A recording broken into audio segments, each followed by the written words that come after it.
Matapos ang matinding laban, tuluyang bumagsak si Fang Chen sa malamig na lawa. Halos hindi niya maramdaman ang sakit ng kanyang katawan, dahil mas mabigat pa roon ang bigat ng kanyang pagkatalo. Hindi niya matanggap, hindi niya maintindihan kung paano siya natalo. Sa kanyang isipan, malinaw ang bawat galaw, bawat teknik na ginamit niya. Wala siyang nakitang mali, pero sa huli, siya pa rin ang bumagsak. Sa kabilang panig, tahimik lamang na nakaupo at pagod si Yang Qingshan, pinagmamasdan ang kanyang kalaban.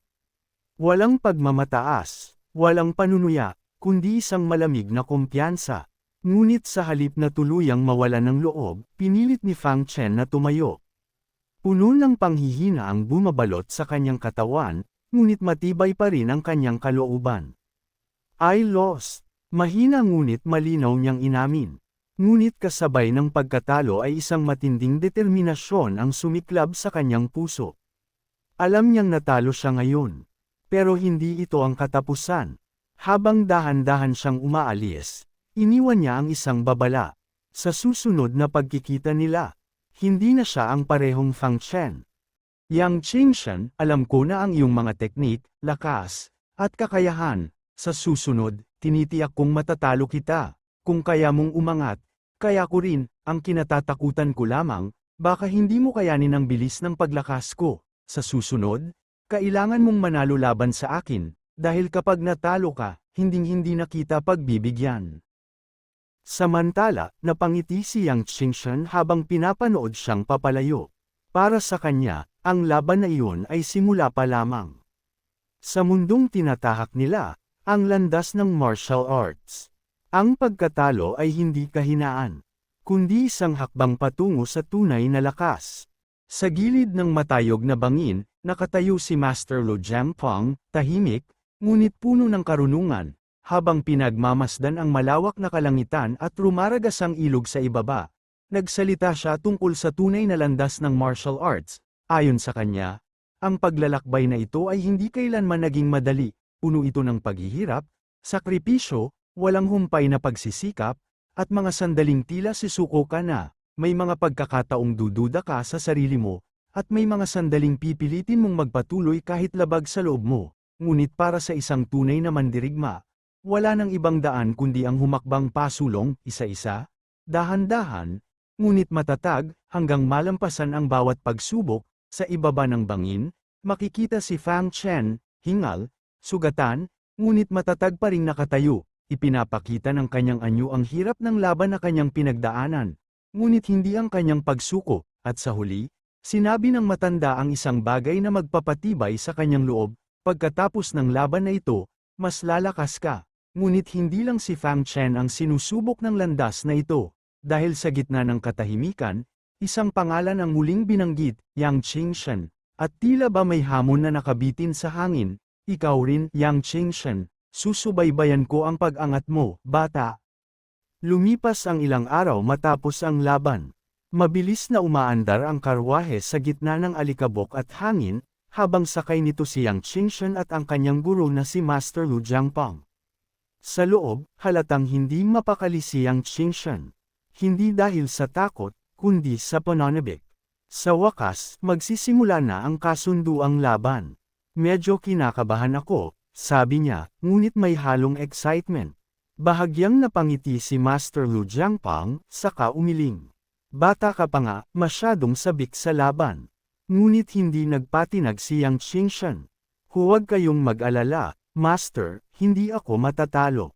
Gawin mo ang lahat ng makakaya mo sa laban na ito. Ngunit agad itong sinagot ng isang determinadong tinig, huwag kayong mag-alala, hindi ako matatalo, at kung sakali man matalo ako, tiyak akong hindi rin ako patatawarin ng inyong alagad. Sa kabila ng magaan na tono, ramdam ang kumpiyansa, parang walang puwang ang pagkatalo sa kanyang isipan, at mula sa gilid, marahang natawa ang matanda, haha, Fang Chen, ang batang yun, sa simpleng mga salita. Tila may nakatagong paghanga, at marahil, mataas na inaasahan. Pagkaraan, napunta ang usapan sa nakaraang laban. Matapos mong harapin si Fang Chen, ano ang natutunan mo? Tanong ng matandang guro. Sandaling natahimik si Yang Qingshan bago sumagot. Napansin ko, mas malakas ang mga body cultivators, pero kulang sila sa liksi. Pero kahit ganon, mas mabigat ang kanilang lakas kumpara sa chi cultivators na kapareho ng level. Ngunit agad siyang pinutol ni Master Lu Jiangpang. Mali, napalingon si Yang Qingshan, bahagyang nagulat. Ang nakita mo, ay hindi limitasyon ng lahat, kundi kahinaan lamang ni Fang Chen. Nagpatuloy ang guro, kalmado ngunit matalim ang bawat salita. Ang body cultivation at chi cultivation ay may kanya-kanyang kalakasan at kahinaan. Walang mas superior sa isa't isa. Ang tunay na pagkakaiba ay nasa gumagamit. Doon napaisip si Yang Qingshan. Unti-unti niyang naunawaan na muntik na siyang malinlang ng sarili niyang obserbasyon. Kung ganun, mali ang naging pananaw ko, mahina niyang sambit. Magaling, bata, tama ang ilang napansin mo. Ngunit tandaan mo, sa parehong antas, kadalasang mas nangingibabaw ang physical cultivation kaysa sa chi cultivation. Tumango si Yang Qingshan bilang pagsang-ayon, maraming salamat sa pagpapaliwanag, Master. Napaisip si Yang Qingshan habang nakatanaw sa labas ng bintana ng karwahe. Hindi ko inaasahan na ang laban ay hindi sa Kangnan, kundi sa Jindian, mahinang sambit niya. Ngunit mas lalo pang naging seryoso ang usapan nang banggitin ng guro ang isang pangalan. Duguksan, ang dean ng Jindian Zunling Academy. Agad nagbago ang aura sa loob ng karwahe. Ilang beses ko siyang nakalaban noon. 3 beses, at walang nanalo o natalo. Saglit na katahimikan. Ngunit kalaunan, natalo niya ako hanggang sa aking pundasyon. Bahagyang kumunat ang noo ni Yang Qingshan. At para hindi ako tuluyang malugmok, ginawa niya ang isang kasunduang laban na tatagal ng 5 taon. Doon napagtanto ni Yang Qingshan ang bigat ng sitwasyon. Kung ganun, ang taong nakasugat kay Master Lu, siya rin ang tinutukoy ninyo. Oo, saglit na natahimik si Yang Qingshan. Pero agad din niyang napansin ang isang bagay. Sandali, ang laban na ito, para lang ba sa lingwaga? Ngunit ngumiti ang matanda. Hindi. Ang lingwaga, isa lamang sa mga layunin. At doon, isiniwalat ni Master Lu ang mas malalim na lihim. May iba pang bagay na natuklasan ko noon nang makasama ko si Duguksan sa loob ng isang kuweba. Ipinakita niya ang ilang misteryosong bagay. Mga artifact na tila naglalaman ng kakaibang kapangyarihan. Sa sandaling iyon, naramdaman ni Yang Qingshan na ang laban na paparating ay hindi lamang simpleng tunggalian, kundi isang laban na may kasamang lihim, at posibleng magbago ng kanyang kapalaran.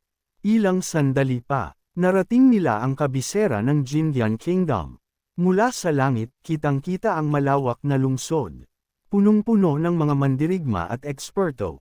At habang papasok ang kanilang karwahe, agad silang napansin ang bisita, si Master Lu Jiangpang ng Kangnan Changkyong College. Sa mismong pagdating nila sa kabisera, hindi pa man tuluyang nakakapagpahinga. Isang boses ang biglang sumingit mula sa labas ng bintana. Haha, mukhang hindi na makapaghintay si Duguksan na mabugbog. Kaya pinadala niya kayo ng maaga para salubungin ako. Agad napalingon si Yang Qingshan. Isang lalaki ang nakalutang sa hangin. Kalmado, ngunit may halong panghahamon ang kanyang ngiti. Sandaling katahimikan. Pagkatapos ay magalang itong yumuko. Ako si Wu Feibai. Inatasan ng dean upang salubungin si Elder Lu. Nagbago ang tono ng paligid. Mula sa tensyon, naging formal. Kung ganun, manguna ka na. Mula sa himpapawid, dahan-daang bumaba ang kanilang karwahe sa loob ng palasyo. Isang engranding lugar, punong-puno ng disipulo at eksperto. At doon, isang matandang lalaki ang sumalubong sa kanila. Elder Lu, matagal-tagal na rin. Agad itong nagpakilala. Yan Liang, Vice Dean ng Zunling. Kasama niya, ang isang lalaking may maringal na aura. Du Zhengzhen, prinsipe ng Jindian. Magalang na yumuko si Yang Qingshan. Ngunit agad siyang napagkamalan. Ito ba si Fang Chen? Sa simpleng pagbati, makikita ang paggalang at tamang asal ng isang mandirigma. Ngunit habang pinagmamasdan siya ng matanda, Hindi niya napigil ang humanga, talagang totoo, ang dragon at phoenix ay kapwa pambihira sa anyo, sa kanyang mga mata, hindi lang basta ordinaryong kabataan si Fang Chen, kundi isang taong may kakaibang potensyal. Ngumiti si Yang Qingshan at kalmadong itinuwid ang pagkakamali. Hindi po. Ang pangalan ng nakababatang henerasyon ay Yang Qingshan. Sandaling nagulat ang dalawa. Yang Qingshan. Bakit iba sa ulat? Ngunit mabilis din silang nakabawi. Ibig sabihin, may bagong talento ang Changyong Academy. Ngunit sa ilalim ng mga magagalang na salita, may nakatagong tensyon, isang uri ng pagsusukat, isang tahimik na laban, bago pa man magsimula ang tunay na tunggalian. Ngumiti si Master Lu Jiangpang, tila may kumpiyansa. Kung alam ninyo lamang ang kakayahan ni Yang Qingshan, baka kayo pa ang mabigla. At sa kanya idinagdag, dinala ko siya rito, para patunayan ang lakas ng Changyong Academy. Sa harap ng palasyo, magalang na nagsalita ang Vice Dean. Your Highness, malamig sa labas. Mas mabuting papasukin natin ang mga bisita. Ngunit sa likod ng kanyang magalang na tono, may bahid ng pangmamaliit. Isang tahimik na mensahe. Tingnan natin kung ano talaga ang kaya ninyo. Hindi nagtagal. Pumasok sila sa loob ng Jindian Palace. Isang engranding bulwagan, punong-puno ng karangyan, mga ukit ng dragon, umaalimbakay na insenso, at mga mata ng mga taong nagmamasid. Please, tikman ninyo ito. Isang espesyal na Chongyeyuya ng Jindian. Isang simpleng paanyaya, ngunit para sa mga eksperto. Isa itong pagsusulit. Sa loob ng bulwagan, magaan ang naging pagtanggap kay Yang Qingshan, nagsalita ang prince habang hawak ang tasa ng tsaa. Ayon sa kanya, matagal na niyang naririnig ang tungkol kay Elder Lu mula sa kanyang guro, at ngayon, nakikita niyang totoo ang lahat ng papuri tungkol dito. Ang laban bukas sa pagitan ni kapatid Qingshan at kapatid Huang Yu, tiyak na magiging kapanapanabik. Tahimik na kinuha ni Yang Qingshan ang tasa. At sa isang iglap, napansin niya agad, hindi ordinaryo ang inuming ito. Samantala, ngumiti ang prinsipe. Ang laban bukas, sa pagitan ni Qingshan at Huang Yu. Siguradong magiging kapanapanabik. Huang Yu, isang pangalan, ngunit walang impormasyon, walang ranggo, walang record, isang misteryo, napakunot ang noo ni Yang Qingshan. Hindi kilala ang cultivation niya. Ibig sabihin, mas delikado. Tahimik na nagtanong si Elder Lu. Anong ranggo niya sa Zonling Academy? Ngunit ang sagot, mas lalo pang nagpabigat ng sitwasyon.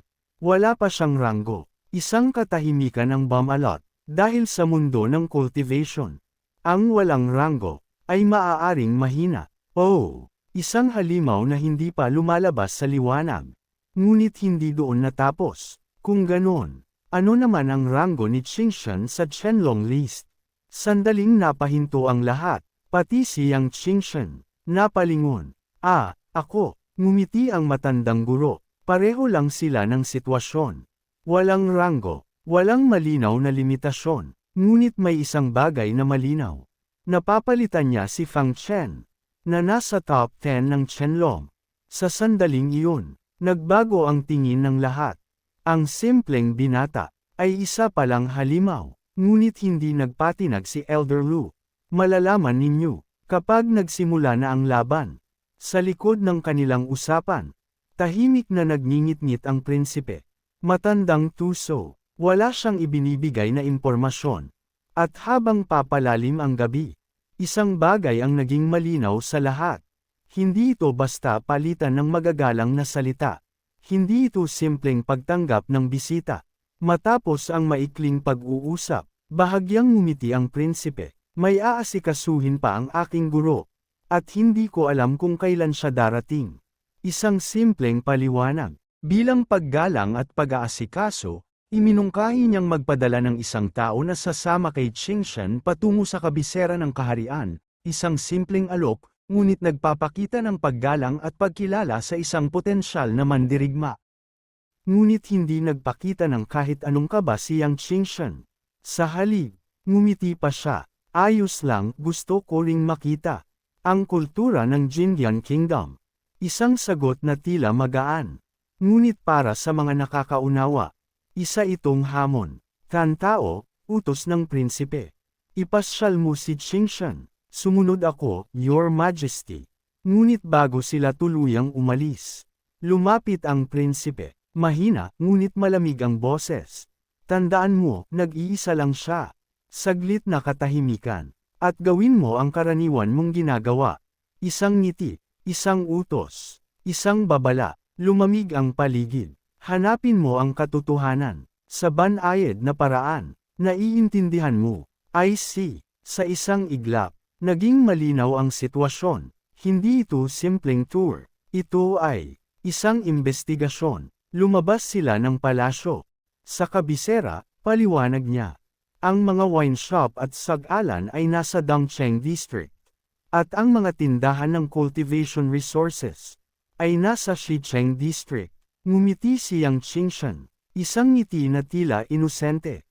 Ngunit may tinatagong talas. Kung ganon, unahin natin ang Xicheng. Napakunot ang noo ni Tantao. Hindi iyon ang inaasahan niya.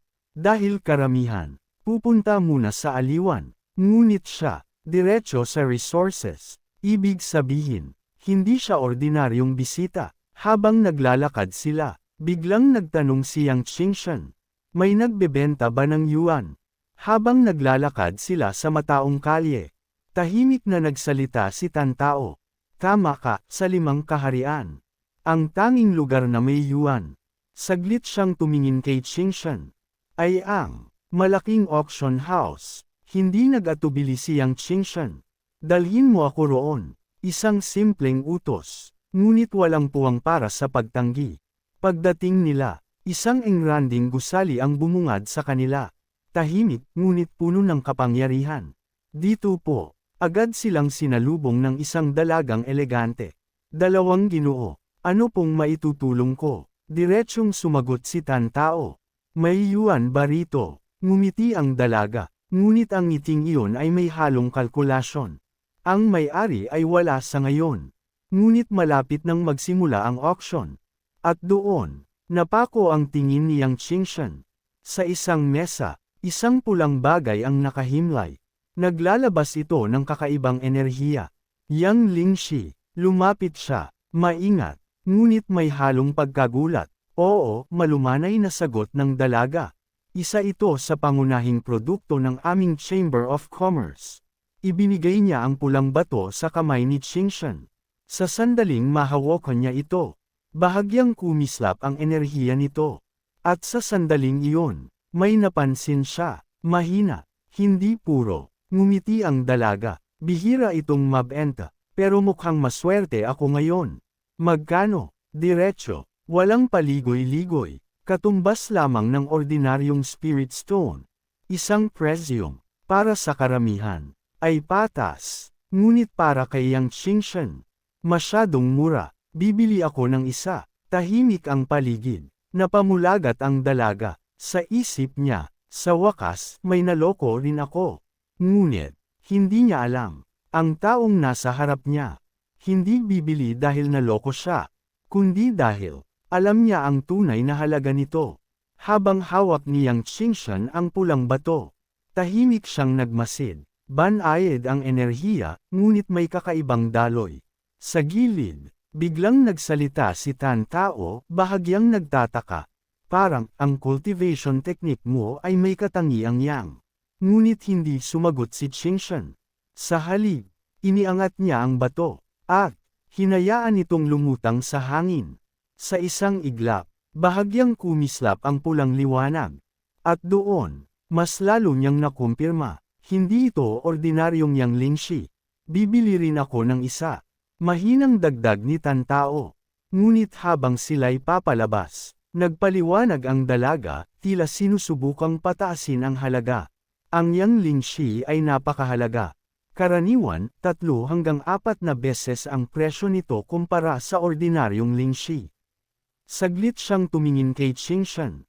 Kung hindi kulang sa pera ang isang lugar, hindi nila ito ibebenta sa ganoong presyo. Tumigil si Qingshan. Bahagyang ngumiti, sa loob-loob niya, ibig sabihin, may problema ang supply nila. Pagdating sa garden area, Ipinakita ng dalaga ang auction rounds. Dito ginaganap ang bentahan ng yuan. 3 piraso kada araw. Ngunit, tumigil siya sandali. Isa na lang ang natitira ngayon. Napatingin si Qingshan sa paligid. Tahimik.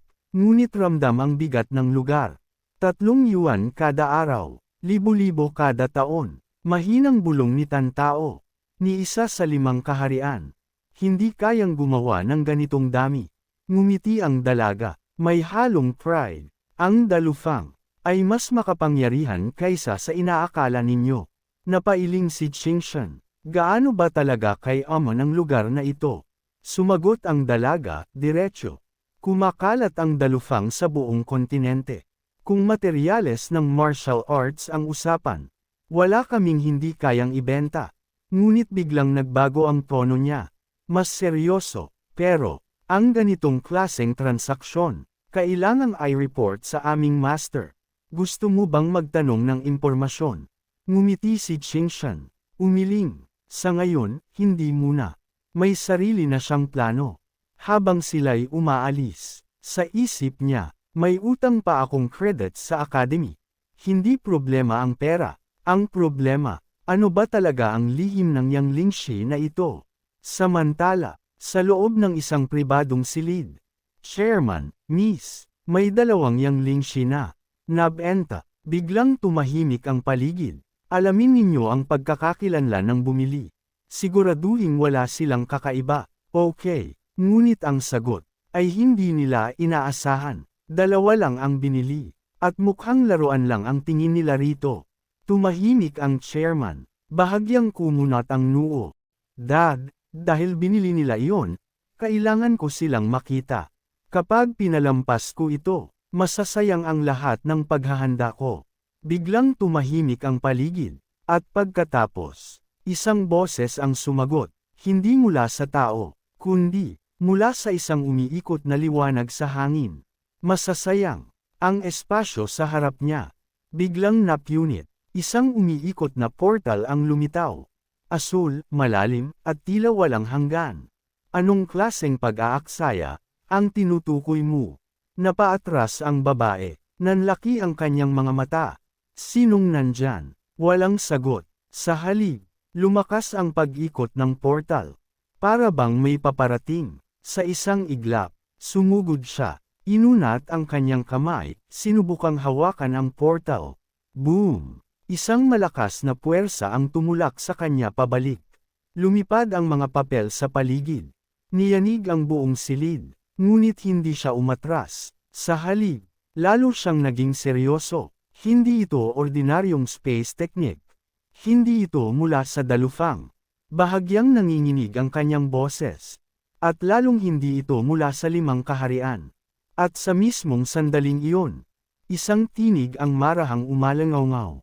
Oh, Mr. Hua yun, kapag nagkita ang magkakaibigan, hindi ba't nararapat na mag-alok ka ng alak at magkwentuhan? Sa loob ng silid, napatigil ang lahat. Ang hangin ay tila biglang bumigat. Ang bagong dating, ay walang iba kundi si Master Zuenje. Nagulat ang lahat, lalo na ang National Master ng Donglei Kingdom. Hindi ko alam kung bakit ka napunta rito, Master Zuenje. At bakit ka naging National Master ng Donglei? Ngunit sa halip na sumagot agad, isang malamig na ngiti lamang ang isinukli ni Zuenje. Mahabang kwento iyon, huwag na nating balikan. Sandaling katahimikan, bago niya ihayag ang tunay niyang pakay. Narito ako ngayon, dahil kailangan ko ang tulong mo, Huayon. At ang pabor na ito, ay may kinalaman sa iyong paglalakbay sa Zuanyay Mainland. Nagsimulang magduda ang mga naroon. Ano ang kinalaman nito sa amin? Huwag kang magsalita ng mga bagay na walang paliwanag. Ngunit sa sumunod na sandali, boom! Sumabog ang liwanag sa buong silid. Isang gintong enerhiya ang bumalot sa paligid. At kasabay nito, isang bagay ang nagising. Napaatras ang lahat. Iyan ba, kahapon? Hindi, parang, muling nabuhay ang kahapon. At doon nila napagtanto ang katotohanan. Ang martial soul ni Zuenje ay may kakayahang silipin ang daloy ng oras. Nakikita niya ang mga nangyari noon. At alam niya ang lahat ng naging pag-uusap natin. Sa isang kumpas ng kanyang kamay, umikot ang enerhiya sa paligid, parang may binubuksang lihim na kapangyarihan, at sa malamig ng ngiti, nagsalita siya, tama nga ang hinala ko, ibinibenta mo ang Yang Lingxi sa malaking sukat, para mahanap ang taong maaaring makakuha ng World Has Enemies. Sa simpleng pahayag, tila may mas malalim na plano na unti-unting nabubunyag, ngunit hindi lang iyon ang nakakagulat, ayon sa kanya. Kahit hindi pa ganap na kumakalat ang balita, marami na ang nakakaalam tungkol sa pagkamatay ni Chen Chengyu. Namutla ang babae. Ikaw, ano bang sinasabi mo? Biglang natahimik ang buong silid. Walang sino man ang nakapagsalita, dahil sa isang iglap, lahat ng kanilang sikreto ay nabunyag. At sa huling tanong ni Zuenje, nagtataka lang ako, paano ninyo nalaman na ang taong iyon ay nasa Northern Five Kingdoms ng Zuanye Continent? Ibig sabihin, nandito si Master Zuenje dahil dito. Mukhang napasok niya agad ang sitwasyon natin. Ngunit bago pa man siya makapag-isip ng mas malalim, biglang sumagot si Zuenje, na tila binabasa ang kanyang isip. Huwag mo akong subukan. Ang pagpunta ko rito ay isang simpleng pagkakataon lamang. Ngunit sa tono pa lang ng kanyang boses, halatang wala ni isang salita ang aksidente. Unti-unting napawisan si Huayon. Dahil alam niyang, ang taong nasa harap niya ay hindi basta-basta niloloko. At doon, tuluyang binaliktad ni Zuenje ang sitwasyon. Kahit hindi mo sabihin, alam kong ang nagdala sa'yo rito ay si Mr. Shida. Boom! Parang tinamaan ng kidlat si Huayon. Hindi na niya maitago ang pagkabigla. Ito. Ano bang gusto mong ipagawa sa akin, Master Zuenje? Gusto ko ang lahat ng impormasyon tungkol sa Demon Emperor, kung sa isang iglap, nanlaki ang mga mata ni Huayon. Ano? Ang Great Emperor ng Demon Race, si Kung. Ang pangalan na iyon ay parang isang alamat, isang nilalang na halos walang bakas. Ngunit kinatatakutan ng buong mundo. Sinundan pa ito ni Zuenje. Kung maaari, tulungan mo akong makausap si Mr. Shida. Siya ang maaaring may alam pa. Ngunit napailing si Huayon. Mahirap yan. Si Mr. Shida ay parang multo. Walang bakas, walang direksyon. Halos imposibleng hanapin. Hindi pa doon nagtatapos. Nagdagdag pa siya ng babala. Maraming chismis tungkol kay Kung. At kahit may tunay na impormasyon, hindi ito bagay na pwedeng pakialaman ng Dalo Chamber of Commerce. Ngunit si Zuenje, nanatiling kalmado, walang takot, walang pag-aalinlangan. Sa mahinahong tinig, binalaan niya ang kausap, Ginoong Huayon, huwag kang basta-basta manghula. Ito ay isang napakalaking usapin. Sa bawat salitang binibitawan niya, ramdam ang bigat ng sitwasyon. Kung magpapadala ka sa haka-haka, maaaring magdulot ito ng 33 araw ng kaguluhan. Napakaraming chismis ang umiikot tungkol kay Kung, at kahit pa may tunay na bakas, hindi ito isang bagay na dapat pakialaman ng Daluo Chamber of Commerce, isang desisyon na nagpapakita ng pag-iwas sa panganib, dahil alam nilang ang maling hakbang ay maaaring magdulot ng kapahamakan. Ngunit sa kabila nito, tiniyak niya kay Master Zuan, gagawin niya ang lahat upang lihim na makakalap ng impormasyon. Alam na muna, sa sandaling paalis na si Zuenje.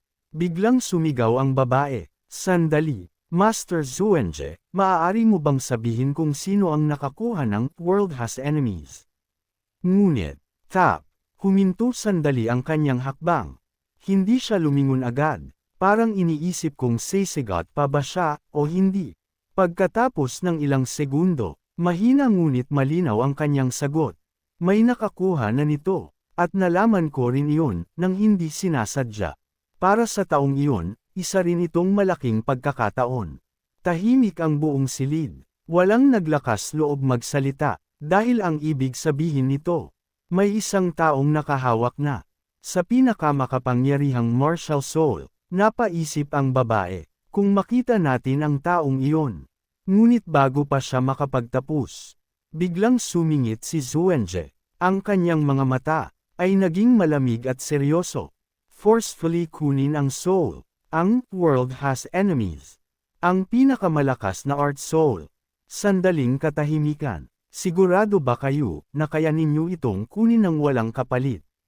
At doon niya ibinagsak ang isa pang mabigat na tanong. Masisiguro ba ninyo na walang ibang makakaalam nito? Napatingin ang dalawa sa isa't isa. Dahil alam nilang, ang impormasyong ito ay parang mainit na patatas. Kung hawak namin ang ganitong bagay, hindi namin ito kayang kontrolin. Ngunit si Xuanje, bahagyang ngumiti, at habang papalapit siya sa portal, lahat ng bagay may tamang oras at dahilan. Hindi ito pwedeng pilitin. At sa isang iglap, binuksan niya ang portal. Isang umiikot na enerhiya ang muling lumitaw sa hangin. Sa kanyang likuran, nagdadalawang isip ang babae. Ama, matagal na nating hinahanap ito. Susuko na lang ba tayo dahil sa sinabi niya? Ngunit ang sagot ng kanyang ama ay puno ng karanasan at lalim. Huwag kang susuko. Hintayin mo at hanapin ang taong nakakuha ng martial spirit. At doon niya ibinigay ang pinakamahalagang payo. Dahil ang taong iyon, na nakakuha ng world has enemies, ay tiyak na may napakalaking kapalaran. Sandaling tumigil. Kung makakabuo tayo ng magandang relasyon sa kanya, kahit hindi natin makuha ang kanyang kapangyarihan, malaki pa rin ang pakinabang. At sa huli, mahina ngunit malinaw ang sagot ng babae. Naiintindihan ko, ama. Matapos umalis si Xuanje, nanatili ang bigat ng sitwasyon sa loob ng silid. Dahan-daang hinigpitan ng ama ang kanyang balabal. Tila ba ramdam niya ang panganib na dala ng impormasyong kanilang hawak. Kung wala ng ibang paraan, ayokong hawakan ang problemang ito. Huminga siya ng malalim. Ang bagay na ito, hindi pwedeng madaliin. Babalik muna ako sa headquarters, upang patatagin ang Chamber of Commerce. Pagkatapos ay tumingin siya sa kanyang anak. Mahigpit, ngunit may halong tiwala. Ikaw ang bahala rito. At kapag nahanap mo ang taong iyon, ipaalam mo agad sa akin. Tahimik na tumanggo ang babae. Ngunit halata sa kanyang mukha ang pag-aalinlangan. Hindi ba magiging mahalaga si Xuanje sa mangyayari? Ngunit mariing sagot ng kanyang ama. Hindi siya ang magdidikta ng lahat. Sandaling katahimikan. Pagkatapos ay ibinunyag niya ang plano. Kapag nakuha na natin ang impormasyon tungkol kay Kung, hihingi tayo ng tulong sa kanya. Napatigil ang babae. Talaga bang tutulungan niya tayo? Ngunit wala nang sagot, dahil ang ama niya ay tuluyan ng umalis. Isang tauhan ang lumapit, tila nagmamadali. Miss, magsisimula na ang huling auction ng Yuan artifact ngayon. Ano pong ipapalabas natin? Bahagyang tumingin ang babae sa malayo, na tila iniisip ang mas malalim na plano. Tianbo, ikaw na ang magdesisyon. O okay, ngunit, bago pa man tuluyang magsimula ang lahat, biglang sumigaw ang babae. Sandali, Tianbo. Sa labas, isang malaking gusali ang makikita. Ang sentro ng kalakalan at kapangyarihan. Ang lugar kung saan nagkakatipon ang mga kayamanan, lihim, at ambisyon. Tingnan mo, dumating na si Tianbo. Sa wakas, ang pinakahihintay ng lahat, ang auction ay nagsimula na. Sa gitna ng nagkakagulong tao, isang pangalan ang agad umalangaw-ngaw. Siya si Tian Kai Tianbo, ang treasurer ng Daluofang. At halata, handa na ang lahat. Sa entablado, dahan-daang inalis ang tel ang tumatakip sa isang bagay. At sa isang iglap, lumitaw ang isang kakaibang estatwa. Ito ang Yuan artifact na ipapa-auction ngayong araw. Ang Huang Xiyin. Biglang nanlaki ang mga mata ng ilang tao.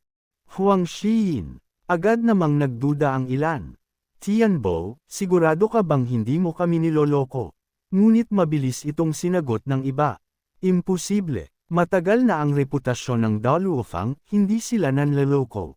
Sa gitna ng pagtitipon, ipinaliwanag ni Tianbo, ang isang maliit na selyo na tila ordinaryo, ngunit may taglay na lihim. Sa mayabang na tono, ipinahayag niya, ang Huang Shi na ito ay isang sinaunang kayamanan, napakataas ng halaga, at hindi maihahambing sa karaniwang Yuan artifacts, isang sinaunang kayamanan. Ang mga sinaunang kayamanan ay nilikha ng mga tao noong unang panahon, gamit ang mga materyales at pamamaraan na hindi na kayang pantayan ng kasalukuyan. Dahil dito, mas makapangyarihan ang mga ito, at higit na mahalaga kaysa sa mga modernong artifact.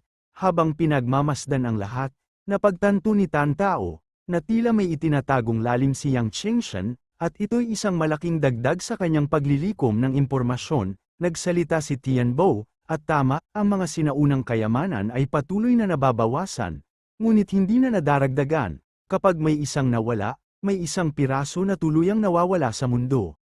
Ngunit hindi lahat ay kumbinsido. Mula sa gilid, may mga nagdududa. Kung ganoon, ano naman ang silbi ng maliit na selyong ito? At kung masyado itong komplikado gamitin, hindi ba't parang walang kwenta lang ito? Ngunit ngumiti lang ang auctioneer. At saka ibinunyag ang sikreto. Simple lang gamitin. Lagyan mo lang ng fire attribute energy.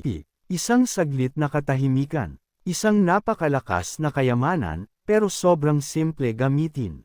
Pero, may limitasyon. At doon na nagsimulang magduda ang karamihan. May restriction. Hindi sulit ang presyo. At dito na nagsimula ang tunay na laban. Simula ng bidding, 1,000 low-grade spirit stones. Nagulat ang bida, 1,000 agad, halos ubos na agad ang laman ng bulsa niya kung sasali siya. Sa tabi niya, kalmado ang kasama niya. Kung gusto mo, ako na bibili para sayo, pero, umiling siya, sayang, pero hindi pa ito ang hinahanap ko. Isang piraso lamang ito ng sinaunang kayamanan, kung hindi pa ito makakasapat kay Ginoong Qingshan, baka ako pa ang mapag-alitan ng kanyang kamahalan. Biglang may sumabog na presyo. 2,300. Nagulat ang lahat. May biglang sumabak, walang alinlangan. Nagsimulang magbulungan ang crowd. Sino yang batang yan? Parang hindi problema ang pera sa kanya. At bago pa makarecover ang lahat, 3,000.